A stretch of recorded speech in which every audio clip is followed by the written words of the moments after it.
తిరుమల శ్రీవారి ఆలయంలో శ్రీరామనవమి ఆస్థాన వైభవంగా నిర్వహించారు పండితులు. ఇందులో భాగంగా శుక్రవారం సాయంత్రం 6:30 గంటల నుంచి 8 గంటల వరకు శ్రీరాముల వారు హనుమంత వాహనంపై మాడవీధుల్లో ఊరేగారు. భక్తులు స్వామివారిని దర్శించుకుని అడుగడుగునా కర్పూర నీరాజనాలు సమర్పించారు. ఇక రాత్రి శ్రీరామనవమి ఆస్థాన నిర్వహించారు అర్చకులు. రాత్రి 9 నుంచి 10 గంటల వరకు బంగారు వాకిల్లో నవమి ఆస్థానం వేడుకగా జరిగింది. కార్యక్రమంలో అదనపు ఈవో వెంకయ్య చౌదరి అధికారులు పాల్గొన్నారు.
తిరుమల శ్రీవారి ఆలయంలో శ్రీరామనవమి ఆస్థాన వైభవంగా నిర్వహించారు పండితులు.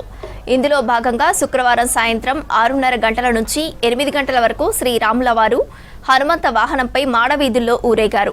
భక్తులు స్వామివారిని దర్శించుకుని అడుగడుగునా కర్పూర నీరాజనాలు సమర్పించారు. ఇక రాత్రి శ్రీరామనవమి ఆస్థాన నిర్వహించారు అర్చకులు. రాత్రి 9 నుంచి 10 గంటల వరకు బంగారు వాకిల్లో నవమి ఆస్థానం వేడుకగా జరిగింది. కార్యక్రమంలో అదనపు ఈవో వెంకయ్య చౌదరి అధికారులు పాల్గొన్నారు.